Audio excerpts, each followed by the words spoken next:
Sebelum Eropa mengenal UEFA Champions League dan juga UEFA Europa League, kompetisi Eropa ketika itu memiliki 3 trofi yang diperebutkan. Yang utama tentu saja Piala Champions, yang saat itu ditujukan hanya untuk para pemenang liga. Lalu ada pula Piala Winners, yang diperebutkan oleh para juara piala domestik. Dan yang terakhir adalah Piala UEFA. Ini khusus untuk peringkat kedua di masing-masing liga. Maka dari itu, ketika Sir Alex membawa United memenangi Piala FA 1990, ia langsung menetapkan target untuk bisa berprestasi di kompetisi Eropa. Caranya adalah dengan menjuarai Piala Winners 1990 dan 1991. Kejuaraan inilah yang melambungkan nama Ferguson di dunia kepelatihan. Pada 1983, ia mengejutkan Eropa dengan membawa Aberdeen mengalahkan Real Madrid pada turnamen tersebut. Akan tetapi langkah United untuk menjuarai turnamen Piala Winners tersebut tidaklah mudah. Setan Merah harus sebisa mungkin menghindari Juventus, Barcelona, Montpellier, PSV Eindhoven yang juga lolos ke Piala Winners. Beruntung, Setan Merah hanya bertemu dengan kesebelasan asal Hungaria, Peksi Munkas. Klub ini bahkan belum lahir ketika United menjuari Liga Champions pada 1968.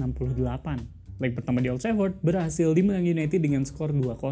Ketika bertanding ke Peksi, sundulan Brian McClair membawa United unggul agregat 3-0 dan melangkah ke fase selanjutnya.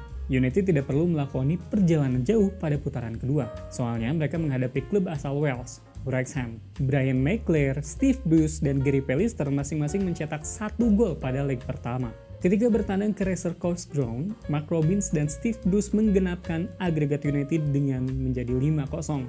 Ini adalah awal yang bagus dengan selalu memenangi pertandingan dan tidak pernah kebobolan. Langkah United baru menemui hambatan ketika memasuki perempat final 4 bulan setelahnya. Mereka harus menjamu Montpellier. Juara Piala Prancis musim sebelumnya tersebut diperkuat oleh nama bintang seperti Laurent Blanc dan Carlos Valderrama. Bermain di Old Trafford, Setan Merah ditahan imbang 1-1. United secara tidak langsung dituntut untuk mengharumkan nama Inggris di Eropa. Hanya mereka yang tersisa saat itu karena Aston Villa yang menjadi wakil di Piala UEFA sudah tersingkir. Sementara Liverpool, juara First Division saat itu, tidak diperbolehkan ikut Piala Champions dikarenakan masih menjalani hukuman skorsing dari kompetisi Eropa. Beruntung, semua beban itu berhasil dilalui dengan baik oleh United pada leg kedua. 1 gol dari Blackmore dan 1 penalti dari Steve Bruce membuat United melangkah ke semifinal setelah unggul agregat 3-1. Undian semifinal pun menguntungkan Brian Robson dan kolega. Mereka bertemu dengan Legia Warsaw, sementara Barcelona harus adu kuat melawan Juventus.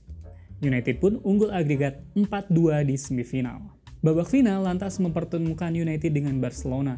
Blaugrana lebih dijagokan saat itu, mengingat mereka diasuh oleh jagonya taktik total football, yakni Johan Cruyff. Skuad mereka pun lebih mewah ketimbang United, dengan nama-nama seperti Michael Laudrup, Ronald Koeman, dan Eusebio Sacristan. Ada 15.000 pendukung United yang datang ke De Kuip, lokasi final, untuk mendukung Setan Merah. Meski hujan, semangat mereka tidak luntur dan membuat United tampil seperti di kandang sendiri. Sayangnya, hingga babak pertama usai, skor masih imbang tanpa gol. Pada menit ke-68, tembakan bebas Brian Robson disundul oleh Steve Bruce yang mengecoh Charles Busquets, ayahnya Sergio Busquets. Bola yang bergulir pelan kemudian diteruskan oleh Mark Hughes. Robson kembali mengarsiteki gol kedua yang dibuat oleh Hughes. Sparky berhasil mengecoh Busquets dan menendang bola ke pojok gawang dengan keras yang tidak sanggup dihentikan 2 pemain belakang Barcelona. 1 gol Ronald Koeman tidak cukup untuk menahan United merebut trofi Eropa pertama mereka sejak 1968. Fergie pun membuat sejarah sebagai manajer pertama setelah Sir Matt Busby yang bisa memberikan gelar tingkat Eropa. Rotterdam menjadi kota kedua yang dicintai United setelah London 1968. 8 tahun setelahnya, United 1999, Moskow 2008, dan Stockholm 2017. Nah, gimana ya penampilan United di Eropa pada musim depan? Apakah United kembali bisa meraih trofi mereka di Eropa?